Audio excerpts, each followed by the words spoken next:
извадивме големи случаи кои што представуваат милионски штети на буџет и мораме парите на граѓаните кои што се злоупотребени да ги вратиме назад во буџетот. Мора секој еден функционер да се однесува домакински и да знае дека тоа се пари на граѓаните и не смеат да бидат злоупотребувани.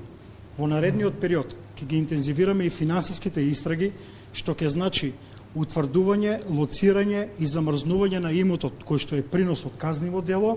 Во периодот од една година испорача на вистина сериозни резултати. Станува збор за поднесени кривични пријави за штети на буџетот од над 1 милиарда денари, што е на вистина сериозен износ и не може да се споредува со ниту еден период во минатото. Би посакал да сите оние за кои што постои основано сомневање дека печалеле на грбот на сиромашните граѓани да бидат изведени пред лицето на правдата, а понатаму нормално обвинителите и судиите да си ја завршат онаа работа која што мислат дека треба по закон и по устав да ја завршат.